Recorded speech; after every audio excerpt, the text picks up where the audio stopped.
any less. It was a betrayal of the people of this city.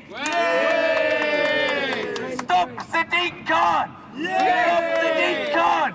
Stop Sadiq Khan! Stop Sadiq Khan! So as you can see, there's a protest going on here outside the Brent Civic Centre. So this is the first one of its kind that's happening here in Brent, in Wembley. It's one of the areas that, of course, is impacted by the expansion that's going to happen in August. And this is the first one of its kind that's happening based on a conversation, actually, that we had in Trafalgar Square not that long ago. But you can see the passion is as vociferous here as it is anywhere else. It's an important issue that affects a lot of people, and the word just needs to get out there. More people need to realize what's coming, and it's coming on August the 29th. You want to find out more about ULEZ? Check out all my content on browncarguy.com. Everything you need to know about ULEZ. Look at these guys.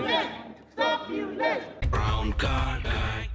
Hi, I'm Sapna Chadha and I'm the chair of Brent Central Conservatives. We've started a demonstration here today. We've organised it with our members because we are very unhappy about the ULEZ and the expansion in our neighbourhoods. Yeah. People cannot afford it. It's an unfair tax. People have vehicles. You can't just suddenly give them away and buy a new one. Yeah. And businesses are going to suffer. We've just had enough. Absolutely. Khan has to go. He has to stop this. City Hall, hear our voice.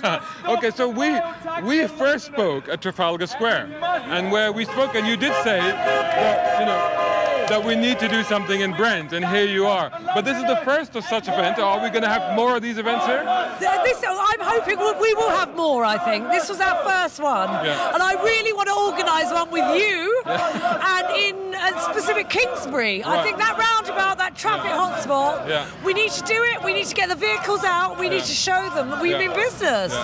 Do you think that this is helping to spread more awareness within Brent of what's coming? Because I still feel not enough people are fully aware of how ULEZ is going to impact them come August 29th. No, it really does. I've had it so many times, like, when's it coming? And I'm like, August the 29th. Yeah. How's it work? You know, we get a lot of that. And people have changed their cars, some can't. I leaflet in a lot of areas for the cause, and the cars I see, I'm like, that's not compliant, and it's a real worry. I can see 10, 15 on one road, and it's a real worry to me about So that indicates a much higher percentage than they talk about when they say only 10% of cars are affected. It's a lot more than that, isn't it? Oh yeah, there is. And there's lots of business vehicles I see like that.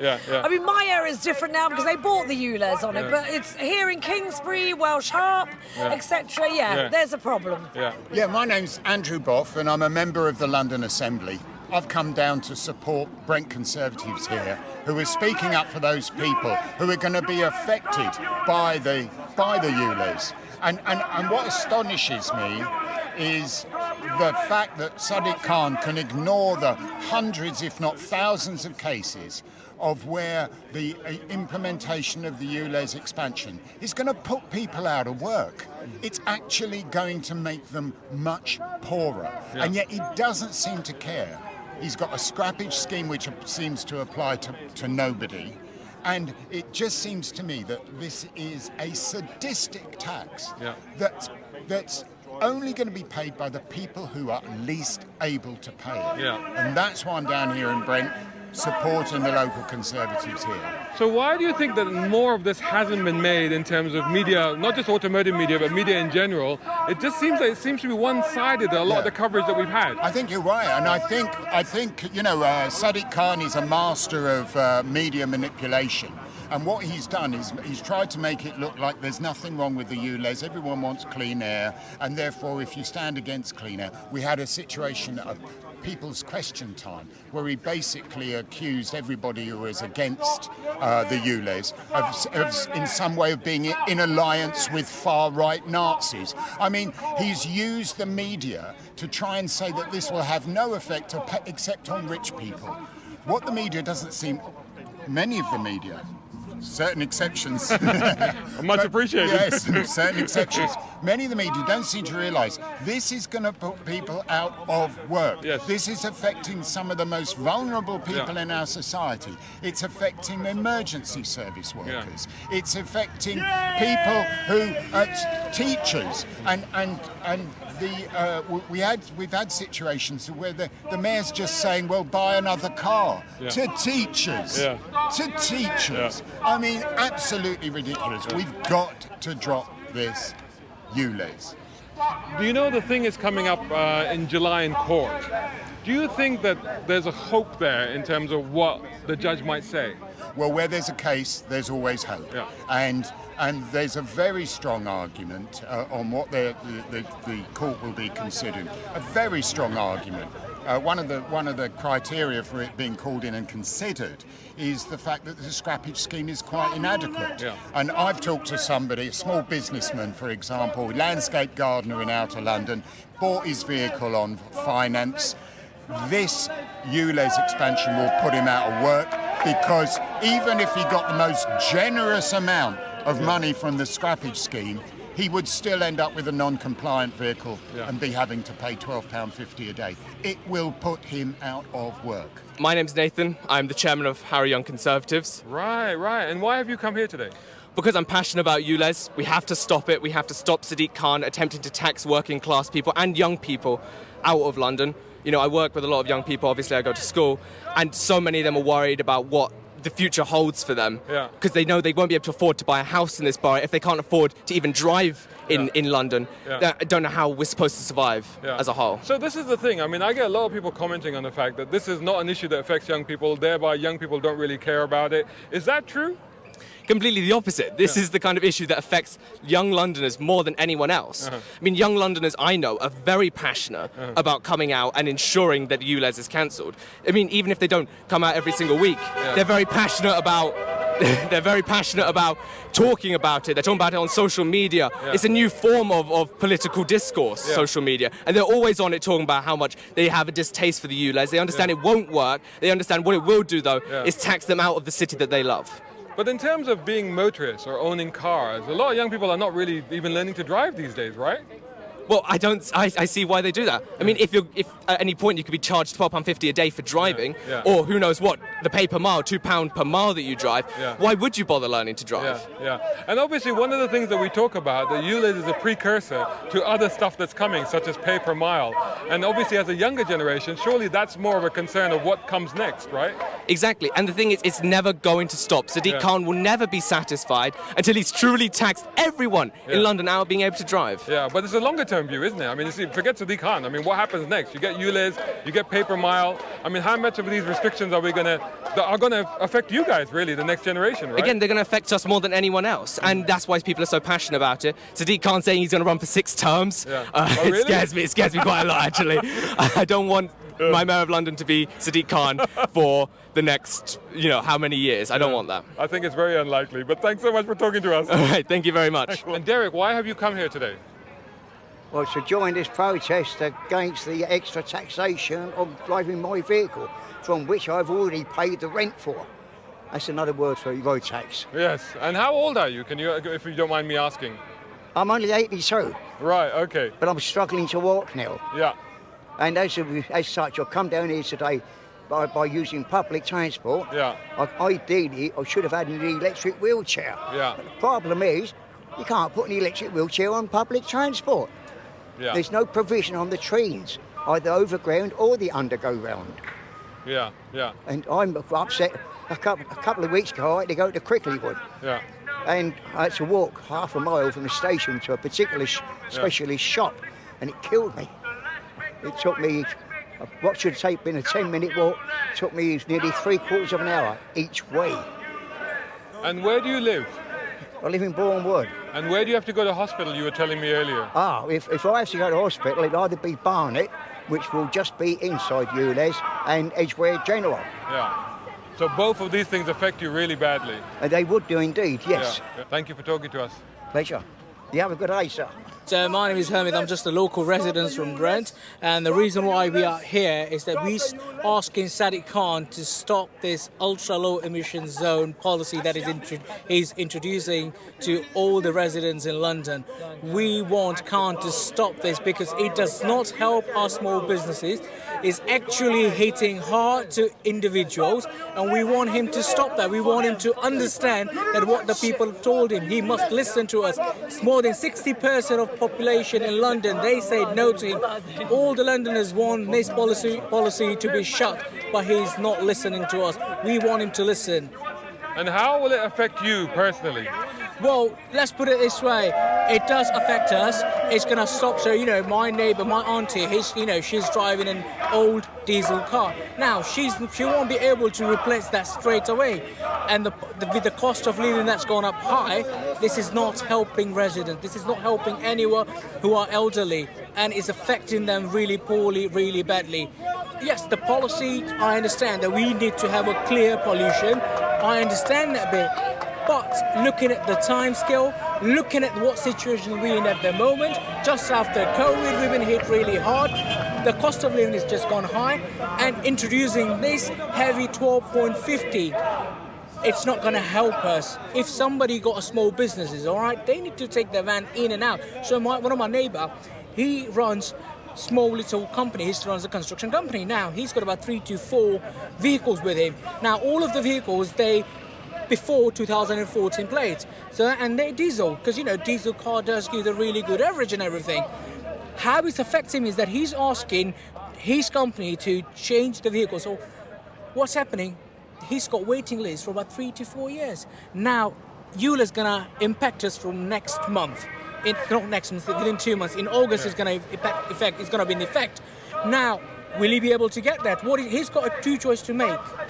Either pay extra money to somewhere else and get another vehicle, or reduce his business or shut his business down. So that's how it's affecting the small people with the small businesses are being affected the most because of this ultra low emission zone policy. You mentioned the small businesses that are going to be impacted by this. Do you think enough small businesses in Brent are aware of what's happening and what's coming? Yes, they are. They are aware of it. They are trying their best. But some of the business owners, the main problem they've got is the replacement vehicle. They are struggling to get the replacement vehicle. Now, if the replacement vehicles are not given to them, what's going to happen? They're going to have to either stop the business temporarily or shut it off permanently. So that's how it's affecting them. My name is Steve. And why are you here today? Because I have a non-compliant car that I've had to sell for £2,500. Oh no! And it's virtually brand new because I've looked after it and maintained it like your classic car. Maybe my car might be a wonderful car like yours. I've had many cars. So hang on. So before we go any further, years. tell me what is the car that you're talking about right now? The one that you just my sold? Golf. It's Mark a Volkswagen Golf. And okay, so you told me that you're selling it for about £2,000. Yeah. How much of a loss do you think you're taking on that car? Well, I thought it would see me out for the rest of my life. Right. Oh, so you didn't plan to sell it? No, because okay. Khan is saying that it's £12.50 every day that I go down to the supermarket. So that's the only reason you're selling it? Yes. But obviously you're having to sell it for less than what it would have been worth otherwise, right? Yes. And the pollution factor of scrapping a car is more than anything that car will produce. Yeah. Also, to produce a new car, which I've had to go out and buy at a great cost, that pollution has already been made. Yeah, of course. So where is the sense in scrapping one car before it's run out? It's only done 71,000 miles. Nothing. For a Golf, it's nothing. It's nothing. Yeah. It's nothing for a Golf. And the paintwork's immaculate and everything about it. But my biggest beef is that the nurses, I was in hospital recently, and the stories I've heard from the nurses on the NHS are, if you go on a night shift at 8 o'clock, you have to pay £12.50 to go to work. Yeah. And when you leave at 8 o'clock in the morning, you have to pay £12.50 to go home. Yeah. Whether you're on shift or off shift the next day, well, that's another thing. But it's so bad. And there's some nurses that have come from Basingstoke to see me on Friday for a blood test, and she will have to pay £12.50. Yeah. And she's a young nurse. How can she? So she's going to have to leave Northwick Park. Basically, And this is actually affecting a lot of the staff that work at Northwick Park Hospital. That's entirely true. And the stories that they've told me in those 16 days that I was in hospital with an infected stent, you know. It's heartbreaking, and I am I'm getting emotional about it. Yeah, I can tell. Because it's their future. And when they've got to pay £27,000 over 3 years to be trained, a student nurse has then got to pay £12.50 every day to get to her training place, which is Norfolk Park. I find it impossible for them. Yeah. And we're going to lose so many staff because they can't afford to get to work. Yeah. And that's basically my beef, and I've said it now. Thank you very much for talking to me, and I hope you're feeling better now. I am. Oh, I am. Yeah, I'm happy. Great. I'm happy. Perfect. My name's Kev, by the way. I live in Brent. Right. And we're supporting the cause of ULEZ to be stopped. Scrapped, actually. It's making it so bad, you know, it's worse. As you can see... What's this? What are you showing me This here? is a Mitsubishi FTO. Oh, nice. Which is a modern classic. Yeah. And obviously won't be able to drive this car anymore long. It's low emissions as well. Yeah. Spent numerous amount of money. Couldn't drive it any longer. Yeah. And it's passing the emissions every time, every year. Now, the cause is now we've got to stop this somehow, you know, from going through. And this is one of two classics that you own. So this is one. Yeah. Got another classic car as well, which is a Toyota Carina. Yeah. It's a 2-litre GLI. And how long have you had that car? This car's been there with us since the year 2000. It's a family now. Right. So getting rid of it. So it's part of the family. It's part of and the I family. think, you know, this is an important issue that a lot of people don't understand, is what these cars mean to us. Correct. You know?